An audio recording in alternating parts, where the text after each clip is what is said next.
Assalamualaikum warahmatullahi wabarakatuh. Waalaikumsalam warahmatullahi wabarakatuh. Alhamdulillahillazi ja'ala 'idan li'ibadihil mu'minin. Bahwa orang yang menjalankan ibadah Ramadan dengan baik, dalam arti siang dia laksanakan ibadah puasa, sementara dia hidupkan malam-malam Ramadan dengan sholat tarawih, i'tikaf, tadarus Al-Quran dan sebagainya. Orang yang semacam itu keluar dari Ramadan dijanjikan oleh Allah, ghufira lahu ma taqaddama min zambihi, diampunkan segala dosa yang pernah dia kerjakan.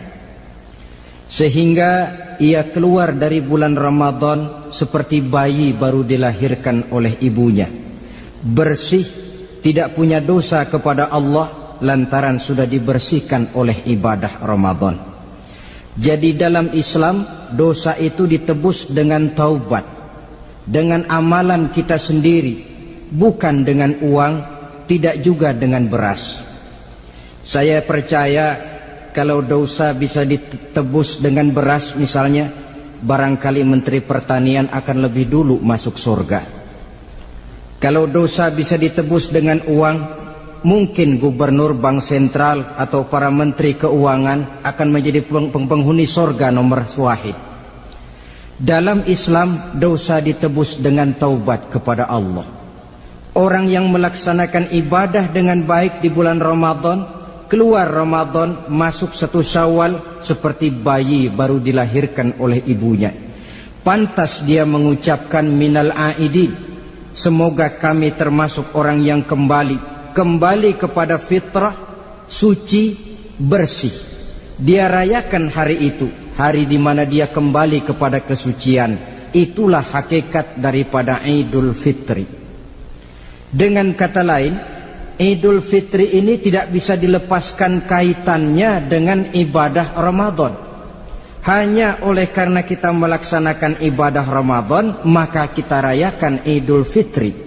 Dengan bahasa yang lebih langsung, sebenarnya yang berhak merayakan Idul Fitri mereka yang mengisi Ramadan dengan kegiatan ibadah. Saudara-saudara kaum muslimin yang berbahagia, lalu bagaimana prosesnya? Yang pertama, manakala datang senja akhir Ramadan, wajiblah kita mengeluarkan zakat fitrah. Sebab Rasulullah sallallahu alaihi wasallam bersabda, "Saumul 'abdi mu'allakun ma baina as-sama'i wal ardi hatta yu'addiya shadaqatal fitri." Sesungguhnya puasa seorang hamba bergantung antara langit dan bumi, yakni belum diterima oleh Allah sampai dia mengeluarkan zakat fitrahnya. Memang boleh mengeluarkan zakat fitrah itu sejak awal Ramadan. Itu waktu yang dibolehkan. Jadi saudara tidak mau sibuk, begitu 2 hari puasa lalu bayar zakat fitrah, boleh. Tetapi waktu yang wajib sejak terbenam matahari akhir Ramadan. Waktu yang terbaik untuk membayar zakat fitrah selesai sholat subuh sebelum orang berangkat melaksanakan sholat Idul Fitri. Waktu yang makruh setelah orang selesai sholat Idul Fitri lalu baru bayar zakat fitrah, makruh di situ.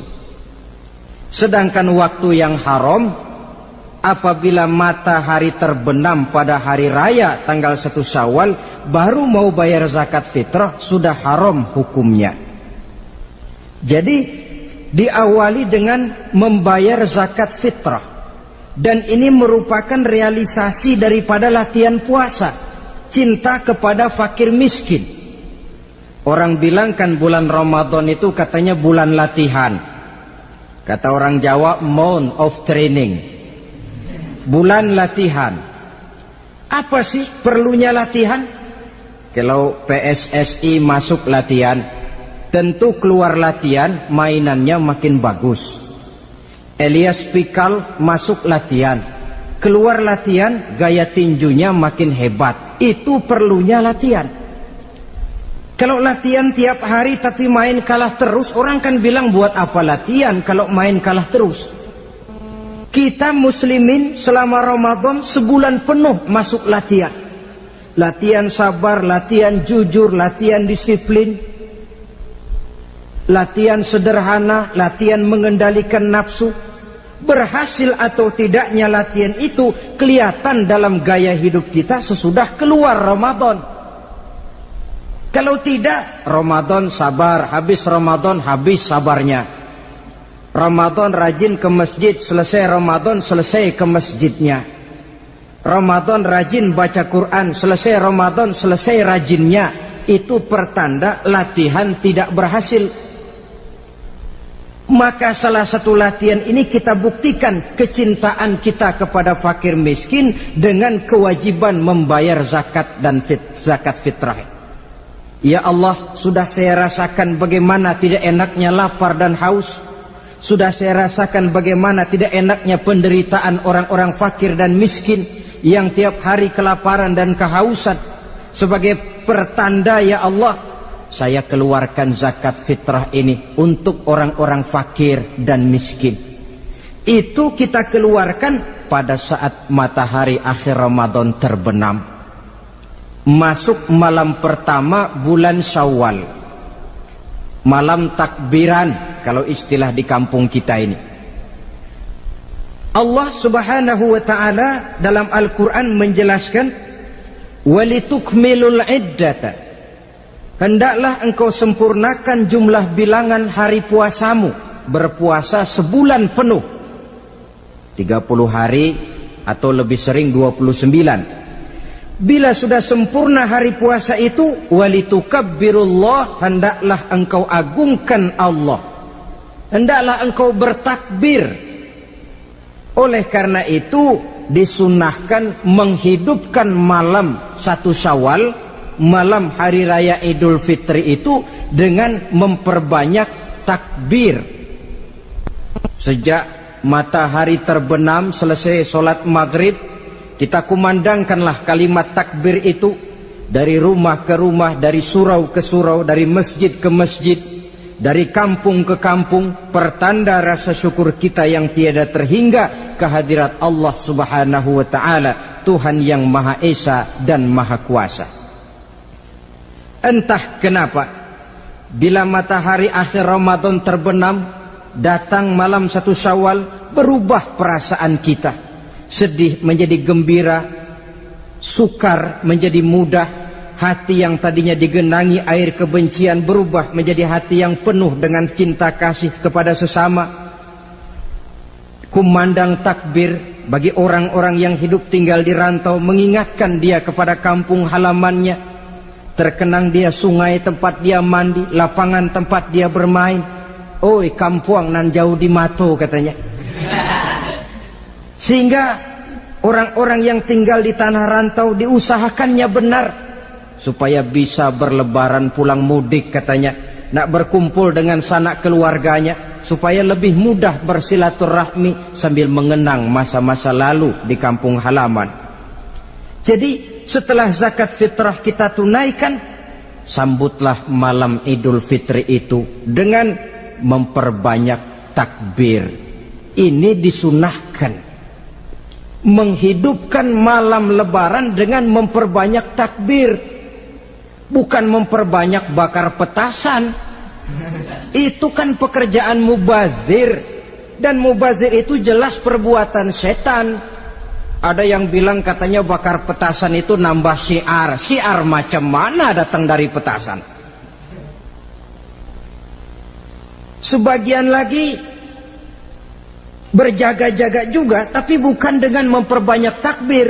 Bergadang-gadang di pinggir jalan, ngebut dengan kendaraan aneka warna. Tidak itu yang diajarkan agama.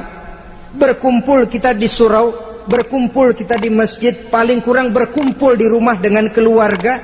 Ramai-ramailah kita bertakbir, memanjatkan puji dan syukur kepada Allah. Ya Allah, kalau tidak lantaran petunjukmu, Sulit rasanya melaksanakan perjuangan yang berat sebulan penuh ini, melatih diri, membina takwa, mengharap ridho, dengan lapar melilit perut, dengan haus mencekik kerongkongan. Bersyukur kami kepadamu ya Allah, dan sebagai pertanda kami kumandangkan kalimat takbir memuji keagungan dan kebesaranmu. Allahu Akbar, Allahu Akbar, Allahu Akbar, walillahil hamd.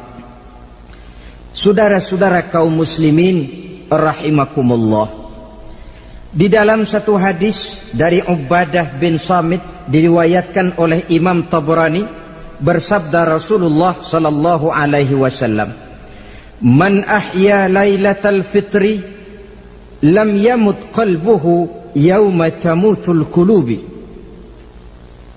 Barang siapa yang menghidupkan malam Idul Fitri, maka hatinya itu tidak akan pernah mati pada saat hati-hati orang lain menjadi mati.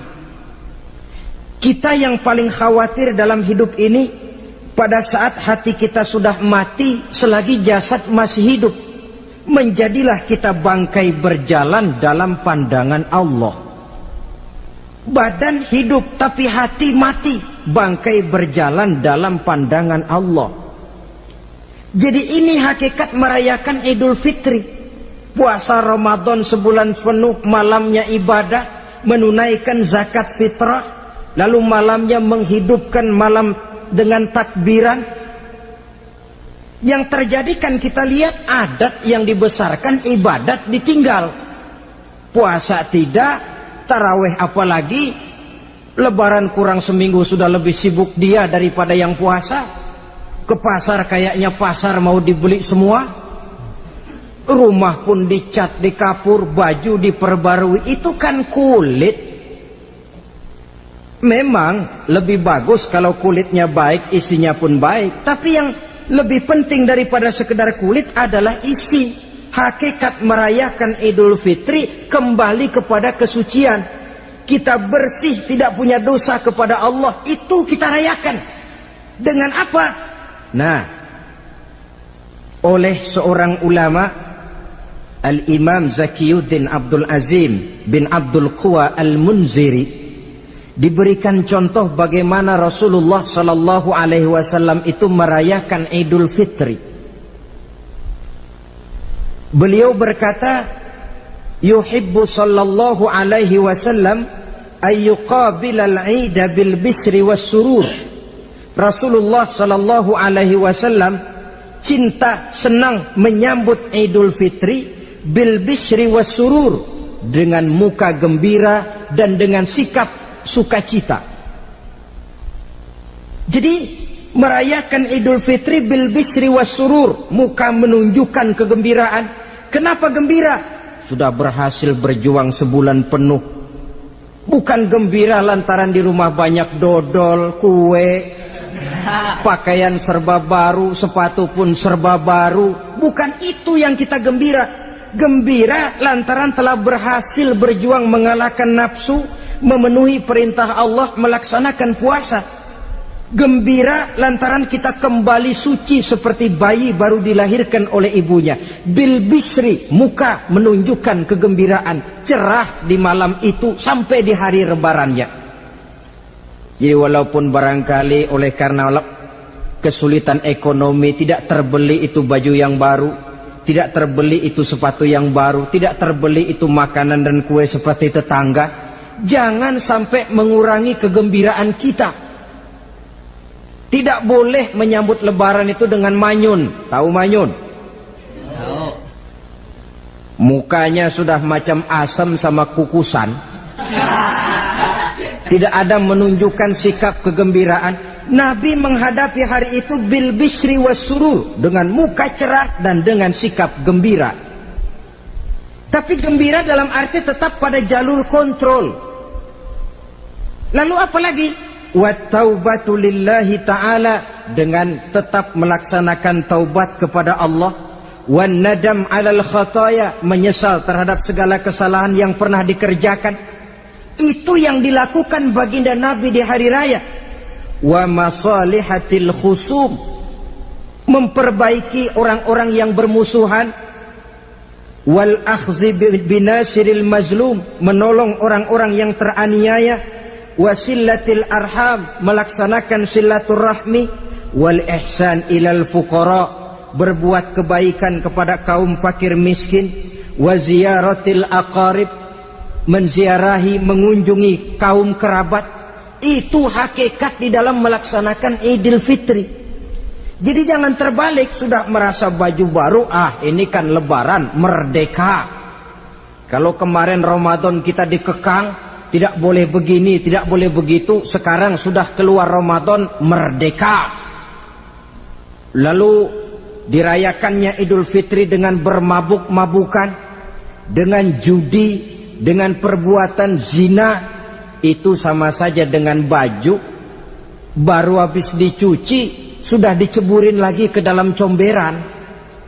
Ini kan ibarat baju masuk Ramadan dicuci sebersih-bersihnya, keluar Ramadan masuk lebaran, tetaplah berusaha menjaga kebersihan itu.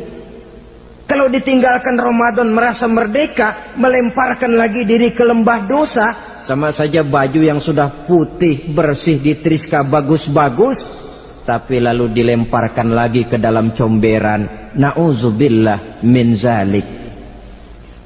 Saudara-saudara kaum muslimin yang berbahagia, jadi setelah zakat fitrah kita bayar, hidupkan malam Idul Fitri itu dengan mengumandangkan kalimat takbir. Lalu bila datang sholat subuh di pagi hari pertama bulan Syawal, kita laksanakanlah sholat subuh itu berjamaah. Jangan sampai terbalik, saking kepengennya sholat Idul Fitri, subuhnya enggak. Ini kan sama saja kata orang nyari jarum kapak hilang. Tak membela yang sunnah, yang wajib disia-siakan.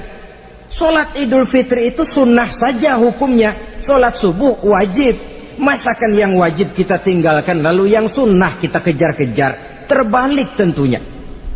Lalu manakala usai kita sholat subuh masih mengumandangkan takbir, bersiap-siaplah kita untuk berangkat menunaikan sholat Idul Fitri 2 rakaat, lalu diiringi dengan khutbah hari raya Idul Fitri, 2 khutbah seperti khutbah Jumat itu, khutbah pertama dan khutbah kedua. Kalau selesai melaksanakan sholat Idul Fitri, maka kembalilah kita ke rumah dengan suasana gembira. Untuk apa? Untuk berhalal bihalal. Istilahnya untuk berlebaran, saling meminta maaf. Kenapa? Dengan ibadah Ramadan, dosa kita kepada Allah insya Allah bersih. Tapi kan kita tidak cuma berbuat dosa kepada Allah, kita juga berbuat salah kepada sesama manusia. Dosa kepada Allah, taubat langsung kepadanya, sonder pakai calo. Tidak bisa saudara bikin dosa kepada Allah, datang ke rumah saya, Pak inilah saya kasih uang, tolong mintakan taubat saya kepada Allah. Ya tidak bisa. Dosa kepada Allah langsung bertaubat kepadanya. Tapi dosa kepada sesama manusia, Allah belum akan memberikan ampun kalau kita belum minta maaf kepada yang bersangkutan. Ini sulitnya. Kalau saudara dosa meninggalkan sholat, tobat kepada Allah. Tapi kalau dosa kepada sesama manusia, saudara mencuri sendal orang, cara taubatnya bagaimana? Pertama menyesal, kenapa mencuri?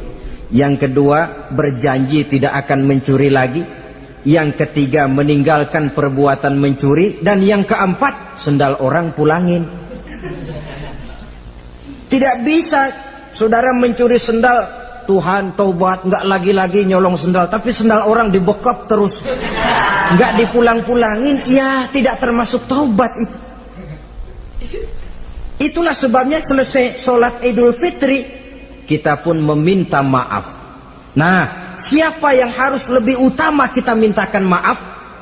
Satu riwayat menjelaskan bahwa selesai sholat Idul Fitri, para sahabat mendengar Rasul mengucapkan amin sampai 3 kali. Amin, amin, amin. Heran para sahabat, ini Rasulullah tidak ada angin, tidak ada hujan, kenapa amin sampai 3 kali?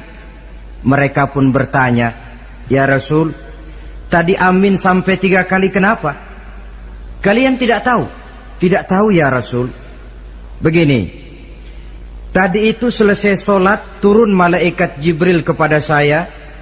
Beliau berkata, 'Ya Muhammad, saya hendak berdoa kepada Allah. Maukah kau mengaminkan?' Silahkan Jibril, berdoalah, saya akan mengaminkan." Rasul berdoa, Nabi mengaminkan. Doanya berisi 3 macam permohonan, maka Rasul pun 3 kali mengucapkan amin. Logikanya, kalau sudah malaikat Jibril yang berdoa, lalu Rasul yang mengaminkan, apa iya doanya itu meleset? Apa isi doa malaikat Jibril? Yang pertama doa beliau, "Ya Allah, hari ini," 1 Syawal ketika itu, "saya mohon kepadamu, janganlah engkau terima puasa dan ibadahnya anak yang durhaka kepada kedua orang tuanya." Rasul di belakang, "Amin." Anak yang durhaka kepada ibu bapaknya. Ya Ramadan dia puasa di siang hari, malam dia tarawih, dia tadarus Al-Quran. Kalau sudah durhaka kepada ibu bapaknya, ibadahnya didoakan oleh malaikat Jibril, diaminkan oleh Rasul agar tidak diterima oleh Allah Subhanahu wa ta'ala. Sebab itu manakala usai sholat Idul Fitri, pulang kita ke rumah, bersimpuhlah kepada ibu bapak, meminta maafnya, meminta ridhonya. Ibu kita yang telah mengandungkan kita, melahirkan kita antara pilihan hidup dan mati. Bapak yang pergi pagi pulang sore, peras keringat banting tulang untuk mendidik dan membesarkan kita. Demi setelah kita yang anak ini jadi orang, kadang-kadang lupa kacang akan kulitnya. Bagaimanapun tinggi status sosial seorang anak, bagaimanapun banyak gelar di sandangnya, bagaimanapun kayanya dia, kalau sudah durhaka kepada kedua orang tuanya, alamat hidup tidak akan memperoleh keberkahan. Doa malaikat Jibril yang kedua, "Ya Allah, hari ini saya mohon kepadamu, jangan engkau terima puasa dan ibadahnya suami istri yang tidak saling memaafkan." Sebab itu seorang suami, seorang istri, selesai turun sholat Idul Fitri, hendaklah berlapang dada si suami memaafkan istrinya, meridhokannya. Si istri pun bersimpuh meminta maaf dan ridho suaminya.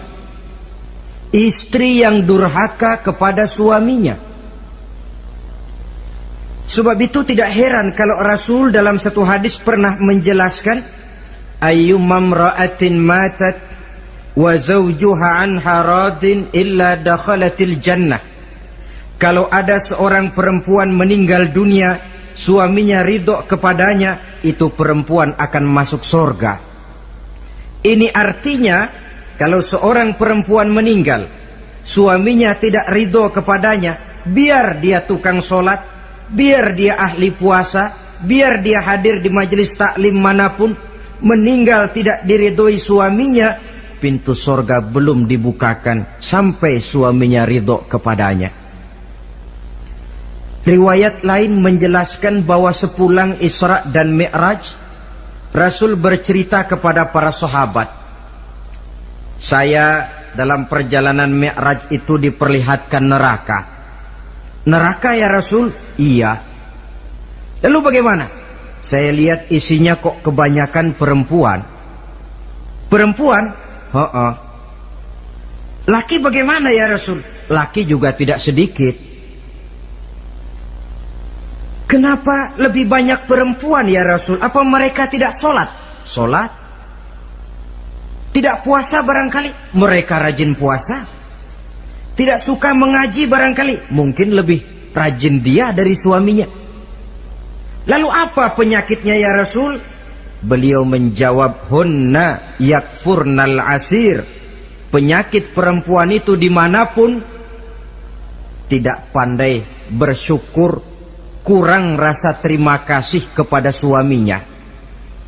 Suaminya yang bertahun-tahun pergi pagi pulang sore, peras keringat banting tulang untuk menghidupi keluarga, sekali saja terselip berbuat salah, hilang jasanya yang bertahun-tahun itu. Cuma salahnya saja yang diingat. Ibarat kata pepatah, panas setahun, habis dibalas oleh hujan satu hari. Habis dibalas oleh hujan satu hari. Malaikat Jibril yang ketiga, ya Allah, hari ini saya mohon kepadamu, janganlah engkau terima puasa dan ibadahnya muslim yang tidak mau memaafkan sesama saudaranya muslim. Tugas kita adalah meminta maaf, tetapi memberi maaf lebih mulia, karena memang memberi maaf lebih sulit daripada meminta maaf. Oleh sebab itu momen hari raya Idul Fitri intinya adalah halal bihalal. Bukan lalu merasa merdeka sudah ditinggalkan oleh Ramadan, berbuat sesuka hati, yang laksana baju sudah dibersihkan tapi dibenamkan kembali ke dalam lumpur. Yang kita inginkan agar bersih hubungan kita dengan Allah dan baik juga hubungan kita kepada sesama manusia. Hadis yang kedua, pada suatu hari ketika kumpul dengan para sahabat, Rasul bertanya, "Atadruna manil muflis?"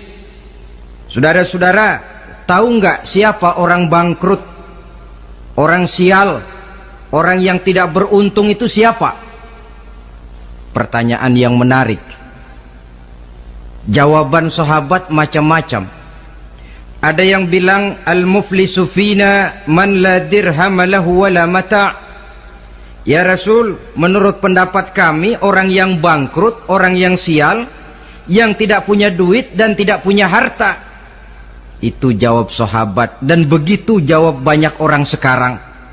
Siapa yang banyak uang, raja dia. Yang tidak punya uang, bangkrut dia. Sampai-sampai pepatah orang Arab bilang, innad darahima fil amakini kulliha taksur rijala mahabatan wa jalala. Uang itu di mana-mana katanya bikin hebat orang yang memilikinya. Coba lihat orang yang tidak punya uang dengan yang punya uang, jangan gaya hidupnya, gaya jalannya saja lain. Coba orang kerja itu hari Kamis sama hari Sabtu lain jalannya. Hari Kamis loyo, lesu, manyun. Tapi kalau sudah hari Sabtu gagah bukan main. Kenapa? Ada uang di kantongnya. Wahia lisanun liman arada fasahatan. Uang adalah lidah yang paling fasih untuk bicara. Bicara lidah macet, coba uang yang bicara talk chair. Wahia silahun liman arada qitalan. Uang juga senjata paling ampuh bagi orang yang mau maju ke medan perang. Tapi apa benar begitu? Rasul menjawab, innal muflisa min ummati. Orang yang bangkrut dari golongan umatku. Umatku bukan orang lain. Bukan mereka yang tidak punya uang, kata Rasul. Bukan mereka yang tidak banyak hartanya. Orang yang bangkrut dari golongan umatku, may ya'ti yaumal qiyamah bi salatin wa siyamin wa zakatin. Orang yang di hari kiamat nanti datang menghadap Allah dengan membawa pahala solat. Sebab waktu di dunia dia tukang solat. Menghadap Allah dia setor, ya Allah ini pahala solat saya. Solat wajibnya, solat sunnah rawatib nawafilnya. Wasiyamin, pahala puasa juga dia bawa setor kepada Allah. Baik puasa wajib Ramadan, puasa sunnah Senin Kemis, puasa sunnah 6 hari di bulan Syawal. Wa zakatin, pahala zakatnya juga dia bawa menghadap Allah di satu pihak. Cuma sayang kata Allah, wa ya'ti qad syatama haza. Dia juga datang membawa dosa karena pernah mencaci maki orang. Wa qazafa haza, pernah memfitnah orang. Wa akala mala haza, pernah memakan harta orang dengan cara yang batil. Wa syafaka dama haza, mengalirkan darah orang tanpa alasan yang benar. Di satu pihak datang membawa pahala ibadah, di lain pihak datang menyandang dosa kepada manusia. Kalau ini yang terjadi, bagaimana nasib kita? Kata baginda Rasul, maka diambillah dosa orang yang pernah kita fitnah. Untuk apa? Diberikan kita. Sudah enak-enak, ya Allah, ini pahala solat saya. Tahu-tahu datang orang, sebentar ya Allah, orang ini waktu di dunia memang ahli solat, tapi saya tanpa salah pernah difitnah. Sakit hati saya, hancur nama baik saya lantaran ulahnya. Saya menuntut keadilan. Benar, orang ini pernah kau fitnah? Benar ya Allah. Kalau begitu pahala solatmu sini, kasihin orang yang kau fitnah. Habis pahala solat, datang lagi orang menagih, ya Allah, dia memang waktu di dunia ahli bayar zakat, tapi juga dia sering makan harta orang dengan cara yang batil. Benar? Benar ya Allah. Sini, pahala zakatmu berikan kepada orang yang hartanya kau makan dengan cara yang batil. Fa in faniyat hasanatuhu qabla ayyuqda ma alaihi. Kalau pahala kebaikannya sudah habis untuk nutup hutang dosa, sementara tagihan datang terus, ukhiza min khatayahum, maka diambillah dosa orang-orang yang pernah kita fitnah, kita caci maki, kita zolimi, untuk diberikan kepada kita.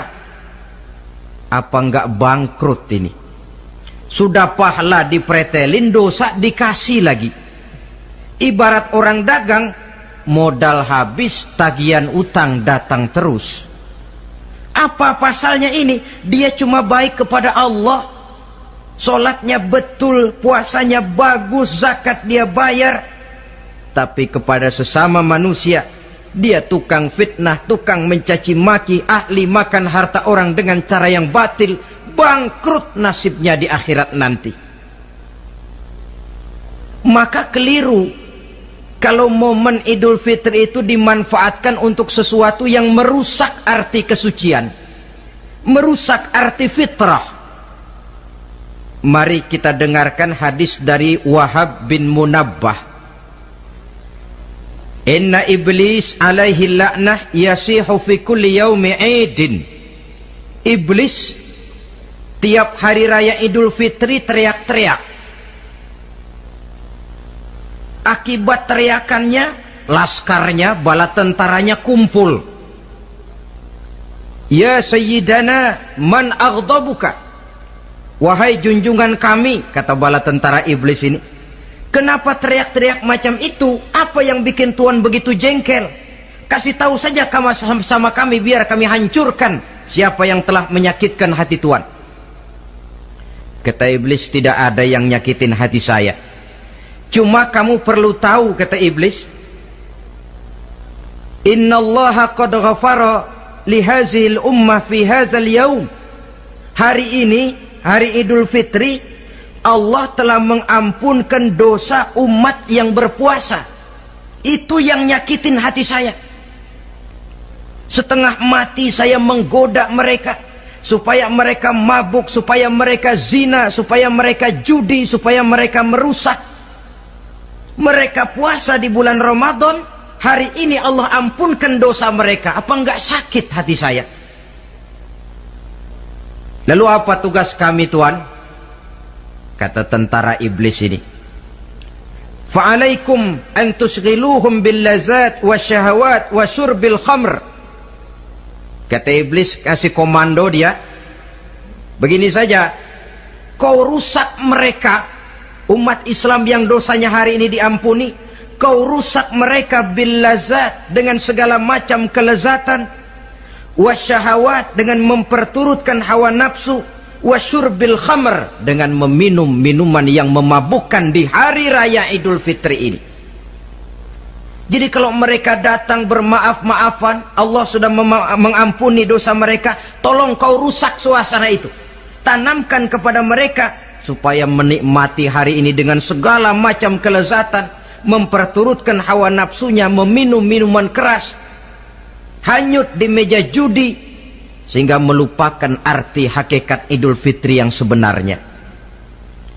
Di akhir riwayat ini Nabi pesan, oleh karena itu kata Nabi, ijtahidu yaumal fitri fis sadaqah wa a'malil khair wal birri minas salah waz zakah wat tasbih wat tahlil.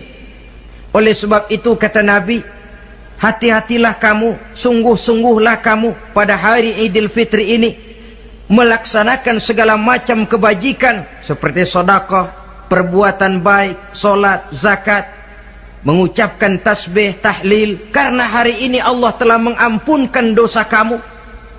Jadi jangan dinodai hari yang bersih itu dengan perbuatan-perbuatan yang tercela. Inilah kelirunya kalau adat lebih dibesarkan daripada ibadat. Kalau menyambut Idul Fitri itu yang lebih diutamakan baju barunya, pakaian serba barunya, rumah serba bersihnya, lalu fasilitas serba adanya, lupa kepada intinya, manusia akan mudah terjerumus menodai hari yang suci dengan perbuatan yang kotor.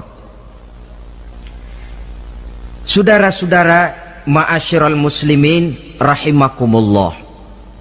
Karena itu Rasulullah sallallahu alaihi wasallam pernah menjelaskan apa hakikat hari raya sebenarnya. Beliau berkata, lil mu'mini khamsatu a'yad. Orang beriman mempunyai 5 hari raya. Yang kita tahu kan gampangnya Idul Fitri, Idul Adha, kan itu. Ya. Rasul berkata, orang beriman sebenarnya mempunyai 5 hari raya. Hari raya yang dia rayakan dengan kegembiraan. Kapan saja itu? Pertama, kullu yaumin yamurru 'alal mu'min wa la yuktabu 'alaihi zanbun. Setiap hari yang dilalui oleh seorang mukmin tanpa Allah menulis dosanya, itulah hari raya baginya. Jadi kalau berlalu satu hari dan hari itu kita tidak melakukan dosa satupun, itu hari raya. Dengan kata lain, bergembiralah seorang mukmin kalau dia bisa melewati satu hari tanpa di hari itu dia melakukan dosa. Itu hari raya. Aduh, saya girang benar hari ini. Kenapa? Hari ini tidak ada dosa yang saya kerjakan rasanya. Hari raya pertama adalah hari di mana kita lewati tanpa melakukan dosa. Kira-kira bisa nggak satu hari lewat tanpa dosa? Ya, bukan cuma sekedar mau, tapi berusaha untuk bisa. Ini hari raya yang pertama. Yang kedua kata Nabi, al-yaumul ladzi yakhruju fihi minad dunya bil iman wasyahadah wal ismah min kaidis syaitan. Hari di mana dia keluar meninggalkan dunia ini, kembali kepada Allah bil iman, dengan membawa iman, wasyahadah, mengucapkan 2 kalimat syahadat, wal ismah min kaidis syaitan, dan selamat dari tipu daya setan. Saudara-saudara, mati membawa iman, sempat mengucapkan 2 kalimat syahadat, selamat dari tipu daya setan, itu hari raya kita. Sebab apa? Yang paling kita khawatir kalau sudah meninggalkan dunia tanpa membawa iman, tidak sempat mengucapkan 2 kalimat syahadat. Nah, supaya kita mati bisa mengucapkan 2 kalimat syahadat, caranya bagaimana? Ya tergantung latihan dan kebiasaan. Orang kepengen kaya mesti latihan kaya. Orang kepengen bisa nyanyi mesti latihan nyanyi. Orang yang dalam hidupnya sering mengucapkan 2 kalimat syahadat, insya Allah di akhir hayatnya pun kalimat itu yang akan diucapkannya. Makanya kalau Allah pesan, la tamutunna illa wa antum muslimun, jangan kamu mati kecuali dalam Islam. Bagaimana supaya kita mati dalam Islam? Hidup ini pun biasakan dalam Islam. Hanya mereka yang membiasakan hidup secara Islam, insya Allah bisa mati dalam lingkungan Islam. Ini hari raya yang kedua. Yang ketiga, al-yaumul lazi yujawizu fihi sirat wa ya'manu min ahwalil qiyamah. Hari di mana dia lewat di atas sirat dan aman dari huru-hara hari kiamat. Lewat di atas sirat dengan selamat, itu hari raya yang membawa kegembiraan. Yang keempat, al-yaumul lazi yadkhulu fihi al-jannah wa ya'manu minal jahim. Hari di mana dia masuk ke dalam surga dan aman dari siksaan neraka. Hari raya terakhir, al-yaumul lazi yanzuru fihi ila rabbih. Hari di mana dia bertemu dengan Allah Tuhannya. Itu hari raya terbesar. Masuk surga itu enak, tapi bertemu Allah jauh lebih enak. Sama saja kita masuk istana negara itu nikmat, tapi bertemu presiden jauh lebih nikmat. Mungkin begitu masuk istana negara kita heran, kagum melihat lukisan, melihat dekorasi, tapi begitu bertemu dengan kepala negara, lupa kita dengan indahnya bangunan istana negara. Mungkin ketika masuk surga kita kagum, begitu luar biasa kenikmatannya. Ketika bertemu dengan Allah, hilang kenikmatan surga, tertutup oleh nikmatnya bertemu Allah. Ma'asyiral muslimin rahimakumullah. Nah, lalu ada satu tradisi di negara kita ini yang disebut acara halal bihalal. Di Arab ini tidak ada. Dan memang halal bihalal itu bahasa Arab yang di Arab sendiri tidak terpakai. Halalun bihalalin artinya saling halal menghalalkan. Maksudnya saling maaf memaafkan. Kemarin saudara tanpa salah saya pukul, haram. Kesempatan ini tolong dihalalkan, artinya tolong dimaafkan. Karena kita bertemu seorang-seorang sulit, datang dari rumah ke rumah pun memakan waktu. Biasanya pun orang mengadakan acara kumpul, entah itu organisasi, entah itu kantor, entah itu keluarga besar, kumpul dalam satu acara yang lazimnya mereka sebut dengan halal bihalal. Rangkaiannya tidak terpisahkan dari puasa Ramadan, Idul Fitri, dan halal bihalal. Artinya, karena kita melaksanakan puasa di bulan Ramadan, maka kita rayakan Idul Fitri. Di dalam merayakan Idul Fitri, kita laksanakan acara halal bihalal. Tidak terpisahkan. Tapi rupanya halal bihalal ini sudah jadi milik nasional.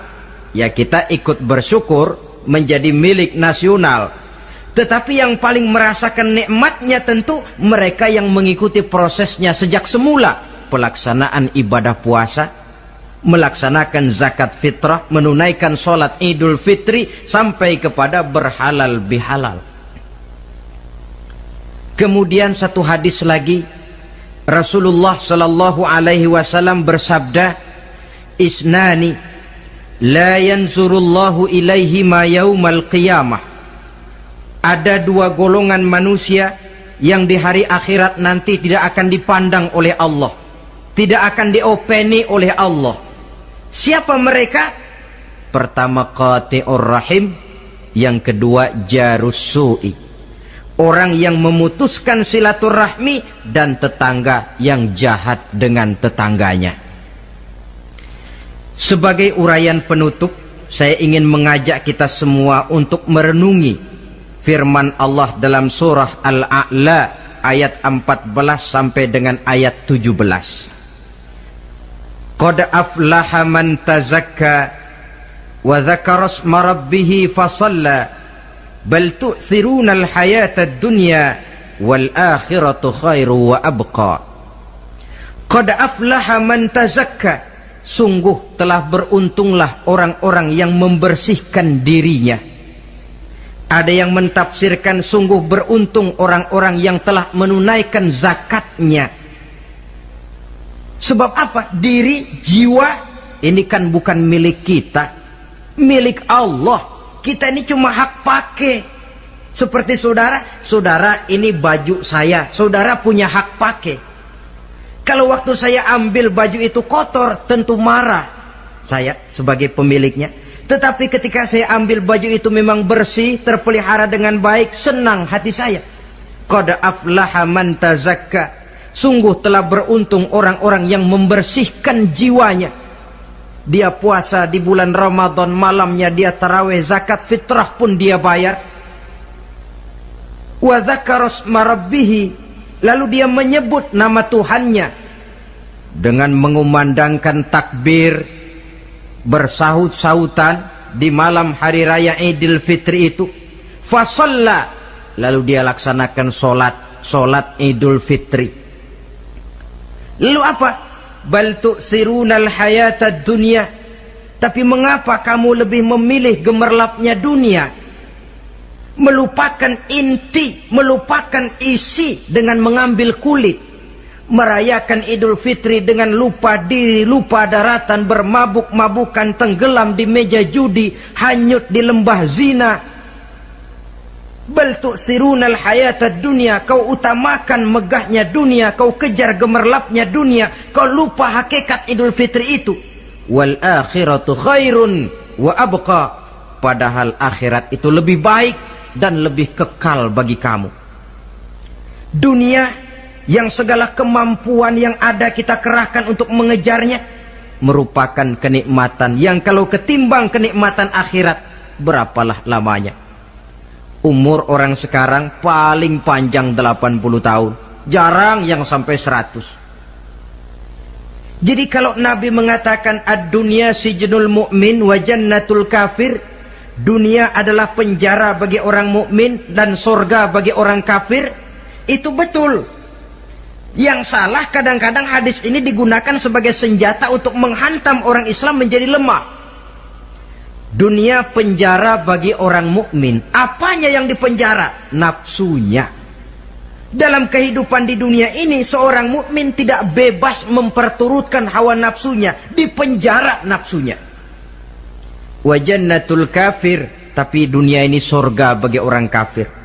Tidak lagi merupakan penjara, dia bebas memperturutkan hawa nafsunya. Dilarang tidak terlarang, dicegah pun tidak tercegah. Kalau habislah dunia, habislah sudah surganya sampai di situ. Bila datang ajal, selesailah sudah kesenangannya sampai di situ. Saudara-saudara, ma'asyiral muslimin rahimakumullah. Oleh karena itu, janganlah di dalam merayakan Idul Fitri ini kita mengutamakan kulit dengan melepaskan isinya. Hari raya fitrah, hari raya kesucian yang seharusnya dirayakan dalam suasana kesucian, jangan dinodai dengan perbuatan-perbuatan kotor yang akan mengundang dosa di dalam kehidupan kita.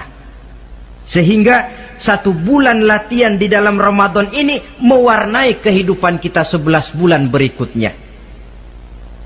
Tanda bahwa latihan berhasil. Keluar Ramadan, gaya hidup kita makin baik. Ada kesinambungan. Jangan cuma Ramadan bisa sabar, selesai Ramadan selesai sabarnya. Ramadan rajin ke masjid, selesai Ramadan selesai rajinnya. Ramadan cinta kepada yatim piatu dan fakir miskin, selesai Ramadan malah kejam kepada yatim dan orang-orang miskin. Latihan tidak akan membawa hasil seperti yang diharapkan.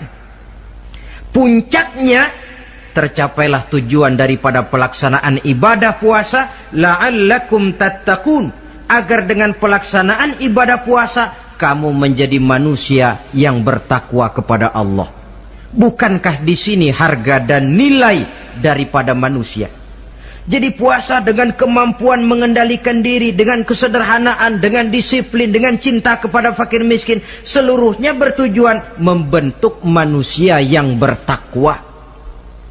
Dan saya yakin bukan suatu kebetulan kalau di dalam GBHN, garis besar haluan negara kita, dirumuskan bahwa tujuan pendidikan di Indonesia membentuk manusia yang bertakwa kepada Tuhan yang Maha Esa. Saya yakin itu bukan kebetulan. Saya percaya itu bukan hasil lamunan karena yang duduk di DPR, MPR orang bonafid semua. Tujuan pendidikan, apapun nama pendidikan itu, harus mengarahkan, membawa manusia Indonesia menjadi orang yang bertakwa kepada Tuhan. Dan dalam artian kita, takwa itu tidak lain kemampuan melaksanakan segala yang diperintah Allah dan kesanggupan menjauhi segala yang dilarangnya. Ma'asyiral muslimin rahimakumullah. Karena itu saya ingat benar, orang-orang tua kita itu betul. Kalau dia berlebaran, dia bawa anaknya yang kecil-kecil itu ke rumah keluarga, sanak familinya, diperkenalkan. Ini bibimu, yang itu pamanmu, sebelah sana tuh kakekmu. Apa yang kita ingat di waktu kecil akan tertanam sampai kita besar. Istilahnya tidak kehilangan obor. Tahu keluarga, kenal sanak famili. Yang terjadi zaman sekarang, kadang-kadang ipar dengan ipar berkelahi, keponakan dengan keponakan main hantam. Kenapa? Hilang obor, tidak ada yang memberikan penyuluhan bahwa dia masih keluargamu. Apa latar belakangnya? Kurangnya silaturahmi. Apalagi remaja sekarang kalau diajak pergi berlebaran kuno keragunan saja ngelihat uak. Ya tidak ada salahnya toh, rekreasi persilakan. Keragunan kah, ke Taman Mini kah, ke Taman Impian Jaya Ancol kah. Tetapi silaturahmi ini utamakan. Kunjungi keluarga, kunjungi sanak famili, handai tolan. Sebab apabila silaturahmi ini sudah retak, pada akhirnya kita kehilangan obor. Manakala sudah kehilangan obor, boleh jadi kita tidak akan saling mengenal satu dengan lainnya. Bukankah adat hidup katanya tolong menolong? Bila kita merupakan satu keluarga besar, mungkin ada kelemahan di bidang pendidikan, yang lain maju di bidang ekonomi, saling membantu sehingga terwujud di mana yang satu menunjang kemajuan bagi yang lainnya. Saudara-saudara, inilah pembicaraan kita pada pertemuan kita kali ini. Dengan harapan tentunya mudah-mudahan kita benar-benar masuk dalam kelompok minal aidina wal faizin wa kullu amin wa antum bi khair. Termasuk orang yang kembali suci kepada fitrah, beruntung, dan amalan ibadah kita diterima oleh Allah Subhanahu wa taala. Sekian dan demikian, terima kasih atas segala perhatian, mohon maaf atas segala kekurangan. Usikum wa nafsi bitaqwallah. Wassalamualaikum warahmatullahi wabarakatuh. Waalaikumsalam warahmatullahi wabarakatuh.